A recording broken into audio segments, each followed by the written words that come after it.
Hello and welcome to the Sports Sunday Olympic Games special. I'm Jake Hurst. And I'm Elle Rudd. Coming up on this week's programme, we look into the sacrifices made by athletes in preparation for Rio 2016. We show you the difference between a quaffle and a snitch. And we'll be asking the question, if the Northwest became its own country, how well would it do in the medal tables? But before all that, let's talk about the Olympic Games. The Olympics are the biggest international sporting event in the world. Athletes from around the globe compete in a variety of competitions to try and bring medals back to their country. But it wasn't always this big. Yes, cast your minds way back to 1896 and the first edition of the Olympic Games, which was held in Athens, Greece.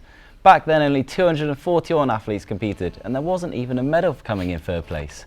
The winners were awarded a silver medal, an olive branch and a diploma, whilst those who finished second were awarded a bronze medal along with a branch of laurel and another diploma. Our times have changed, Dave. Fast forward to 2016 and Brazil's Rio de Janeiro is hosting the 31st edition of the Olympic Games.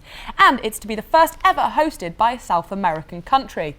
On the 5th of August, 11,000 athletes representing 206 different countries will begin their Olympic journey.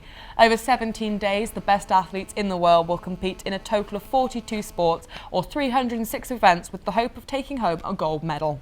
Now, we could talk about the Olympics for hours on end. So to help us with that, we brought along a very special guest. And this week is none other than sports journalist, athletics blogger and huge fan of the Olympics, Eve Langford. Hello. Welcome to the show, Eve. Thank you. So to start off, you're from Much Wenlock, aren't you? So the birthplace of the modern Olympic Games. Yes, I am. It's a bit of a local obsession, the Olympics. There was a PE teacher back in 1850 who decided that the whole town needed to be fitter. So he started an Olympian Games every summer in order to try and help local people get more healthy. And we've carried it on. The whole community runs this Olympian Games and they're still going on today. So it's a big part of my life, the Olympics. Would you say this is where your obsession with the Olympics began? Oh yeah, definitely. I used to run for the athletics club, so I'm actually an Olympian, even though I've never anywhere near national level. So it's a huge part of my life, athletics and the Olympics. Wow. What is your favourite Olympic sport? Oh, athletics is yes. My favourite, but I like any sports at the Olympics. I always take off 2 weeks in the summer to watch all of them and see what happens to all the British athletes. So I love the cycling and the swimming and the more unusual sports. I got really into taekwondo last time, so who knows what it'll be this time. So would you say that one of the best things about the Olympics is the way it brings the whole world together for this brief moment? Everyone's united. How would you say? Yeah, oh absolutely. It's really unifying. I think I lived in London when 2012 was on and a lot of people left the city for a few weeks because they thought it was just going to be bedlam. And it turned out just to be the most wonderful experience. Everyone was so happy and there was people from all over the world and there was just celebrations going on all the time. Everywhere you went there was somebody helping out somebody else and it's just a great event and I think it brings people together but it just sort of brings like this wonderful party spirit to a place as well. So I'm sure Rio is going to show London what it's made of. So personally, my favourite moment from past Olympics when Mo Farah won the 10,000 metres in 2012. I can remember running down the home straight and the crowd going absolutely ballistic. If you could look back in time, what would you say is your favourite moment from past Olympics? I think Mo has given us all some amazing moments, but somebody who did the double before him was Kelly Holmes in Athens. And I remember watching that and just crying my eyes out thinking, God, this is amazing. Because she'd always been a bit of a also-ran really. She'd never really got onto the podium. She was always injured and she was 34 years old. So no one really had any hopes for her.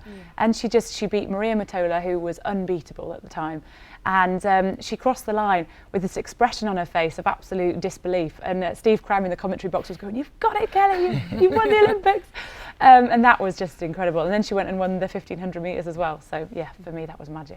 Now for me, my favourite Olympic moment is a bit of a bittersweet one really. It's Derek Redmond in the 98 Olympics where he pulled his hamstring halfway through his semi-final for the 400 metres and everybody thought it was over because he'd been doing so well and then at the last minute his dad jumped over the barrier through all the security and past the guards and picked up his son and helped him to the finish line and then let his son go so he could cross it himself. Aww. And even though it's a really tragic story of his Olympic hopes being dashed, it's one of those memories that everyone will have where we'll never forget it because it's so heartwarming as well as being heartbreaking. Absolutely, yeah. I think heartbreak is something that British fans are quite used to. We've seen so many people get so close, and then out we go, and it's like England penalties, isn't it? Really, but or England trying to get the baton round is another example. But yeah, that was an amazing moment, and just for the fact that he pulled his hamstring before he'd even got to 200 metres, and to walk on a hamstring injury is absolute agony. So it showed how much it meant to him that he had to cross that line. It wasn't even a final, it was the semi-final, and he just had to get there, and he was absolutely sobbing on his dad's shoulder. So yeah, the Olympics, it means that much to people, and it's just it's a really special event. Yeah, the Olympics really is a competition where just these spectacular things can happen. You see things like that. Would you say that this is regular throughout all the competitions? It's just that event where things can just happen. Yeah, it's an underdogs event, that's for sure, and people that you would never expect to come through. I don't even remember when Jade Jones won her Taekwondo gold medal, and she just threw her hat in the air, and she just went absolutely mad. And the amount of people that cried, there was the rowers that cried that they'd let people down when they got silver. It's incredible what it does to people, and what differences things can mean to people, because Tom Daley got his bronze and celebrated, as everyone said at the time, like it was gold, because he'd had such a terrible year and he'd lost his dad. And it meant so much, and so it can mean different things to different people, but it's such a special time. Yes, indeed. So we'll be talking to you throughout the show, and if you want to get involved with the show and join our discussion, don't forget you can send us a message on Twitter @EdgeTV_sports and use the hashtag SportsSunday. Now, it's not all fun and games when it comes to the Olympics. Despite what was shown on TV, every single athlete appearing at Rio 2016 will have gone through years of intense training, making sacrifice after sacrifice throughout their journey to the Olympic Games. Coming up later this month, Edge TV will be showing an exclusive documentary about this subject created by aspiring filmmaker Colin McKevitt. The documentary looks at the sacrifices made by local athletes as they attempt to achieve an elite status. And we at Sports Sunday managed to get a sneak peek.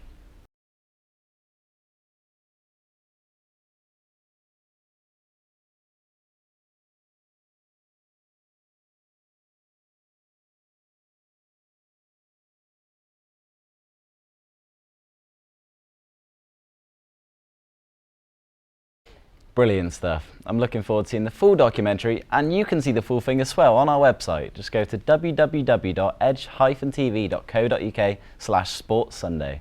Now, I just want to ask both of you a question. So the documentary brings up the issue of the elite status and how it's thrown around really easily. What would you say? Would you agree with this? I do. I think it's a strange term, elite, because of course if you're competing at a certain level, then you should be considered elite. If you're competing internationally, I would say myself that is an elite athlete. However, if you're not getting the financial support that from the Central Federation for your sport, then actually you're not a professional athlete because you're having to support yourself. So it's a strange mix where people are trying to get to a certain level to be able to get funding, but you're only going to get that funding if people think you're going to win a medal, but you can only get to that level if you get the support. So it's a bit of a vicious circle, really. So I think elite is a strange word because it doesn't really encompass the amount of effort that people are putting in, because it is only for those people that are getting that full funding. Now, recently you wrote an article where you went training with Seri Bundy-Davies about to see how it was. How was this working with Bundy-Davies? Well, it was really difficult. I had to go and do a tempo session with her. They asked if I wanted to come down and watch them train. I was like, oh yeah, no problem. But what they meant was join in. So I had to join in with her training group. And Steve Ball, her coach, was very nice and said, oh no, don't worry, you don't have to do them all. But I'm very competitive, so I was like, I'm fine, I can do them. So I tried.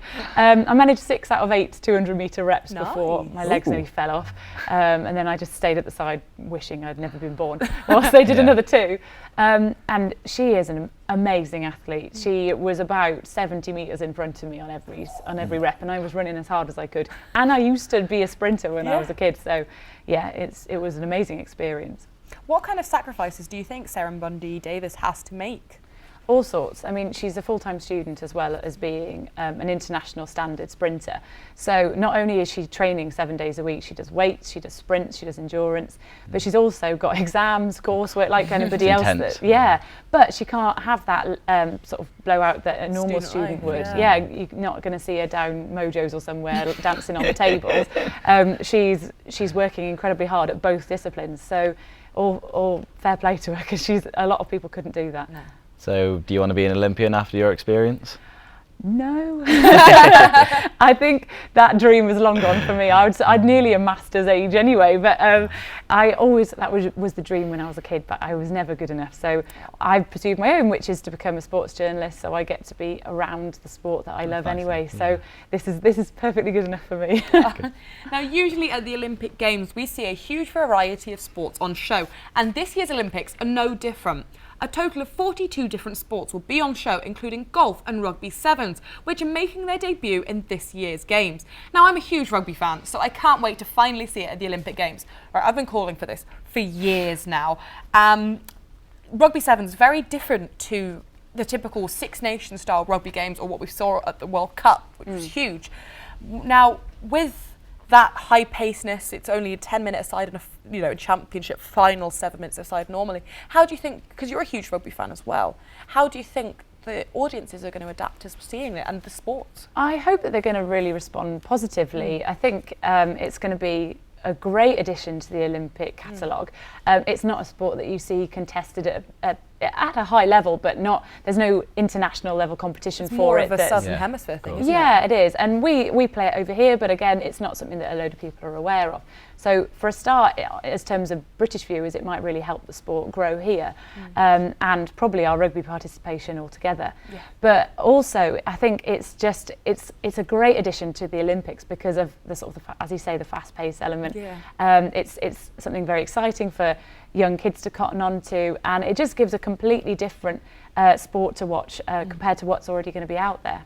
Now, for the players, it's more of a sprint than a marathon, in terms of speed and pace.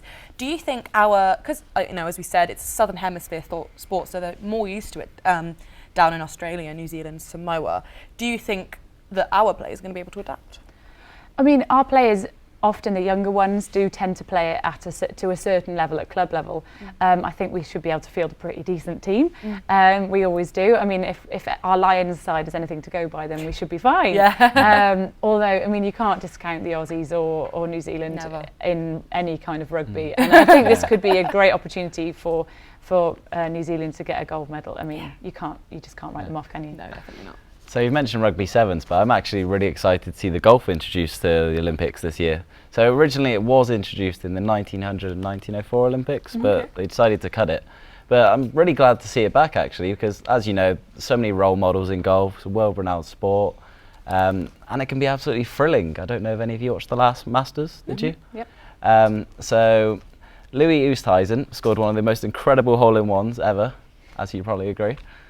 So he hits the ball from the tee, and it lands on the green, and it rolls down the hill, and there's already a ball next to the hole, and it bounces off this ball and goes into the hole, and you just see him throw his club up in the air, and the crowd start going absolutely crazy. See, that's not something you expect in golf, with the whole crowd participation and the roaring fans. No, because everyone says it's a bit of a mundane sport, really, don't they? And the fans, there's no atmosphere, but watch it on TV, it looks amazing. I think it could be a good turning point for golf, actually, in terms of taking away that kind of stuffiness that we all associate with it. Yeah. The Olympics turns pretty much every sport into a party. I mean, if it allows beach volleyball, then anything goes, basically, doesn't it? So I think it could be an opportunity for the guys that play, and the women, of course, on the circuit, normally to let their hair down a little bit, and to be playing for a country like they do in the Ryder Cup. The Ryder Cup really seems to get, certainly the European players, they really up the ante against the Americans. So I think that kind of playing for somebody other than yourself is going to be a nice experience for them. And as it's going to be in Rio, I mean, playing on a Southern Hemisphere course, again, it's going to be a different challenge. So I think it's going to be really exciting to watch. Yeah. So me and Elle have been having a little think about sports that we'd like to see introduced. So obviously rugby sevens and golf have just been introduced, but something new. Is there anything in particular that you'd like to see introduced? Yeah, I'd like to see sport climbing. It's in the shortlist already for Tokyo 2020. Yeah. And I think it's a really good option because it's a completely different sport to anything that already exists. I think skateboarding and surfing are up there as well, but they are actually, I think they're a little bit harder to referee. And a lot of people have argued that surfing is, by its very nature, is random because it's to do with the wave. So by doing it on an artificial wave, it takes away from what the actual sport is. But with sport climbing, it's a really exciting sport to watch for a start. You can have some amazing falls when people go tumbling off the rocks. And it's got different elements. There's bouldering, there's lead climbing and speed climbing. And I think for an audience that's never seen that before, it could be really thrilling. Yeah, I know. So from my perspective, I'd really love to see Ultimate introduced actually. So you may know it as Ultimate Frisbee. It gets a lot of bad press about it being a bit of a joke sport, but it's IOC recognised. You got the World Ultimate and Guts Championships taking place in June, in July. But it's a bit like netball actually. So you can't move with the disc, and you have to get the disc into the opposing team's end zone. So there's a lot of heroic interceptions, pinpoint accuracy, and there's actually no referees. Oh, really? So it's all about good sportsmanship. So they actually have to call their own fouls, Oh, cool. which is a bit strange when you think about it, but it works quite well. That's really interesting. Now, you're going to laugh at me, but the sport I want to see introduced it's quite a magical sport. It involves snitches and broomsticks and quaffles. It is the sport we all know from Harry Potter films. It's Quidditch. And you're going to laugh at me for suggesting it, but colleges in the US actually transformed it into a game that could be played over muggles like you and I. And it's done in quite an interesting way where you have one player who is the snitch, and so instead of a floating ball you have a person dressed in yellow, a player in yellow with a little tail on like in tag rugby, and he's released in the 18th minute and the seeker has to go in and chase him and rip his tail off. And other than that, you have people scoring goals through hoops like in basketball, and there's also a dodgeball element where a beater is given a bludger and he can throw that bludger at any of the players on the opposing team in order to distract them and stop them scoring a goal or intercepting. So there's all kinds of elements from tag rugby to basketball to netball to dodgeball. So it's a really interesting sport. See guys, how incredible does that look? I'm telling you, Tokyo 2020, and we're going to see Olympic Quidditch teams. And if you guys at home want to see the rest of the video, just visit the Edge TV website. That's www.edge-tv.co.uk. And don't forget, you can get involved with our conversation. Whose idea do you like the most? Probably mine, Eve's or Elle's, or have you got a sport you think would be better at the Olympics? Let us know on Twitter at EdgeTV_sports and use the hashtag SportsSunday. Moving on, we know what sports we'd love to see at the Olympics, but what about the athletes? Eve, there's a lot of athletes competing at Rio 2016, like Usain Bolt, Mo Farah, Jess Ennis-Hill, who we all know and love very well. But what about the underdogs? Well, there's some really interesting people coming through this time. There's a Dutch sprinter called Daphne Schippers, who just burst onto the sprinting scene last year. She actually medalled at the World Championships behind Shelly-Ann Fraser-Price, who has won everything. And she's actually pushing for getting onto the top of that podium. She's about a 6'2" blonde Dutch woman, and against this tiny little Jamaican, so it's the most mismatched event you've ever seen. But she's a really interesting prospect, and she's putting the Netherlands up there, in there for sprint medals, which is absolutely crazy. That has never been done before. Okay, what about on a UK level? Because we spoke about Daphne Schippers, who's Dutch, but what about from Britain? I think the people we need to look out for are unusually for us the field eventers this year. We've got a young long jumper called Lorraine Eugen, who actually medalled at the World Indoors this year. She beat Shara Proctor, who's the British record holder. So she's really exciting, and she could really do some big things this summer. And we've got a discus thrower called Jade Lally, who's thrown 2 personal bests and British records this winter. So we've got some really interesting prospects coming through that probably people might not have heard of before, but they could be the big names to look out for this summer. What about on a Northwestern level? Because we've spoken about how proud we are of the Northwest. What about people from by us? Well, there's a high jumper called Chris Baker who has equalled the English indoor high jump record this year. And he's up there competing same sort of heights now as Robbie Grubars, who was the breakthrough one of the breakthrough athletes of 2012. He got that bronze medal on Super Saturday. So he's very exciting. And we've also got Sophie Hitchin, who is she's broken the British record in the hammer. It seems to be that the field events are really coming on for Britain at the moment. So there's some people that we should be really looking out for. So with all these athletes coming through, we know everybody loves an underdog. Would you say a competition like the Olympics opens itself to these lesser known athletes coming through and shocking the public? Absolutely, yeah. I mean, I'm sure you remember, as I said before, Super Saturday, and we had Jess and Mo, and we were convinced that, you know, those are our two gold medals, they were going to happen. And all of a sudden, along comes this long jumper, Greg Rutherford, who's this guy, and he jumps 8 metres 31 and wins the Olympic gold. Nobody saw that coming. He'd been plagued with injury, and everybody had kind of written him off. You know, he was a bit of a nearly man. And then he's gone on to win the European title, Commonwealth title, World title. It's the fifth British person in history to ever hold all four at the same time. It's turned him into a superstar. It has. It's turned him into an absolute superstar, and that's what the Olympics can do for you. It's that platform. It can just throw you right out there into the stratosphere. Now, when we were preparing for the show, we looked back to the London 2012 Olympics and we were absolutely amazed at how well Team GB performed. And then we had a thought. If we split up England into the different regions of the country, just how well would the North West have performed in the London 2012 Olympics? So the amazing production team at Sports Sunday put together a short video that answers that very question.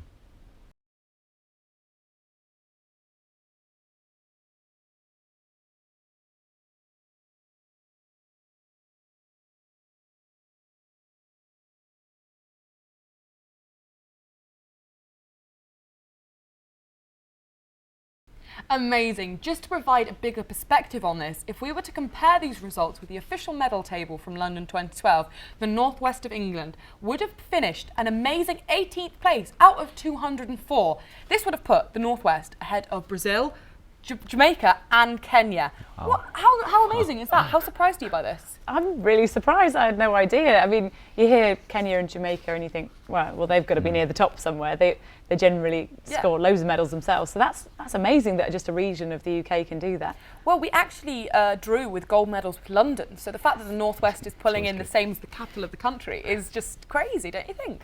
Well, I suppose initially it sounds surprising, but then you think, of course, we've got the National Centre for Cycling up here, and some of the best medals from the Games came out of Manchester. We had, Laura Trott, and then there was the two team pursuit teams, and of course Sir Chris Hoy and Victoria Pendleton. They were legends, and they were based here, so they are ours. Of course, we haven't got them anymore. No, they've both retired, so it's going to be tough for the cycling team to reach those heights again. What do you think of the state of athletics and Olympics in the Northwest? We've got some really great people going from the Northwest into the Olympics. There's a lot of swimmers based here, and as I say, cyclists, and of course Jay Jones and Bianca Walkenden from the Taekwondo team. But in terms of athletics, there's some really great clubs that are now producing top level athletes. Sarah Mundy Davis trains here, she's at Trafford. Chris Baker's from Sale, and we've got Katarina Johnson-Thompson at Liverpool. So yeah, the Northwest is certainly providing some of the UK's top athletes. So would you say that in the Northwest, athletics has been getting more and more popular over the years? I think so, yeah. I mean, I think actually as a sport nationally, it's getting more important to people. The Park Run series, which now has something like 850 runs every Saturday morning. Wow. It's just so many of them, it's crazy. And that's all over the country. You get hundreds of people turning up at these parks for free running. It's just brilliant. And then we've got places like Chorlton Runners, who are based in South Manchester, who've actually had to close their doors to new members because there are so many people that they just can't take any more, and they're actually disturbing the peace by the amount of people that they have running.